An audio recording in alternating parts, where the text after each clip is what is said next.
Hey guys, it's Yak Miar from the Reddit Rivals, and we are here to look at the final of the 5 daily campaigns, in this case, Moloch's Battlefront.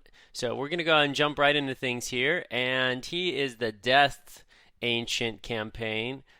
So what I've decided to do today here is mix things up a little bit and defeat all three bases with a different ancient. So, looking at this first base, it looks like it has a pretty challenging layout. 3 death towers, lots of defenses, a couple things under construction there, and as I've mentioned in every other video, but just want to iterate one more time that it is vital for success in these campaigns to make sure you start it off at a 0 streak, since the daily campaign defenses are bases are determined by where you are at in your current streak.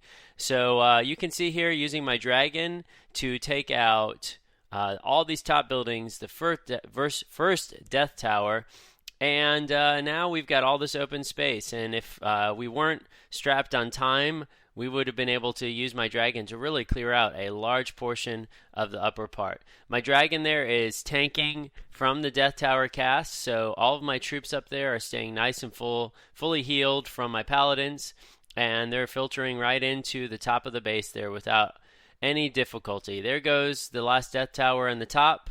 Most of the defenses in the top are gone, and I'm simply just spamming the summons from Nyrax here, not really needing the heal since my paladins are up, and the massive single target damage could be useful, but I'd rather just get the summons here to tank a little bit and to help do some extra damage. So that's what we're going to do, kind of wrap up this base here. There's a little bit of a heal on my tanks, and the base is pretty much dead. So we're just going to fast forward things here. Losing my troops, yeah, since my tanks are pretty much gone, but not a big deal.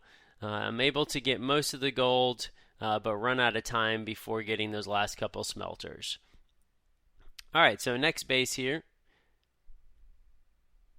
And again, it's going to be a fairly similar stronghold level since my streak is at 0. So 46k gold available probably means it's a stronghold 9.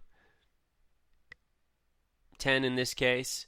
Not bad layout. So we're going to switch ancients here. We've got Tokimi, and I don't know how to say this, but I'm going to say Yilnati.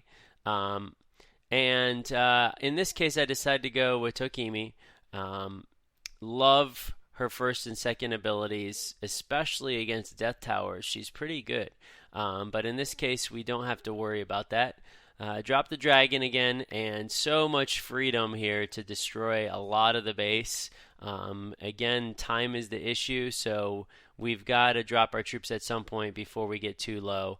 Typically, I never let the clock get down to or past 1 minute before dropping my troops. So there's the full clear in that one compartment, and we're just going to start dropping our wardens here in the bottom corner. Clear out that portal, get the extra mana, and then we're going to drop everything else in that window.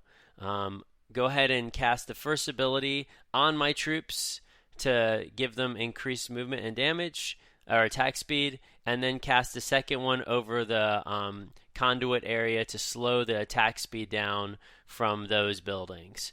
So just make sure when you're casting the first ability that it is over your troops. Whatever troops are within that are the ones that are going to gain the buff, not whichever troops are standing in it. So just keep casting the first ability here over and over again. Such an easy skill to cast because it's 5 mana, super useful most of the time, and no issues whatsoever clearing the space. There's the third skill, which means the buildings take increased damage and lose a little bit of HP. Just doesn't last long enough to me, and therefore it's not worth the 15 mana.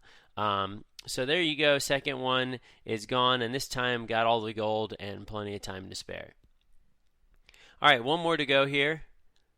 And so we've got Yilnati left as our last ancient. Not my favorite. Got her from a loyalty chest quite a bit ago. And so was able to use a lot of leftover Nyrax Primus from the beginning of the game to level her up pretty quickly, but the level does still help on my spell tower, so I don't mind having used that. So we're going to attack here. On this side of the base, clear some of these buildings, build up a little bit of mana. And as soon as we're out of the way here, we're going to start dropping our troops in the bottom corner. Easy access to the stronghold, not a whole lot of defenses. And there goes everything. Paladin, keep those guys healed up. Tanks are going right through the opening there towards the defenses. And we're just going to start dropping summons again, kind of like Nyrax. Absorb the spell tower there, which is great. Using the dragon here to freeze things up. My troops there did wander and are now frozen, so they're separated some from my maulers, but again, they've got so much HP, and they're not taking a lot of single target damage right now. So there goes the stronghold. My wardens are separated from my paladins here because of that wandering early on, so not so great from that. Going to use Plague to help deal some damage and slow things down here against the defenses, and we're going to lose the rest of my wardens here due to the AoE. So not the best attack, not the best funnel here. Probably should have waited a little bit longer for my dragon to take out that bottom building before sending in my troops. But we are going to get mostly a full clear here. There's a little bit of gold left, but nothing substantial, and we just run out of time here. So that's all right. You get the idea. Success on the daily campaign, and here is our chest. So let's see what we get today for our last one.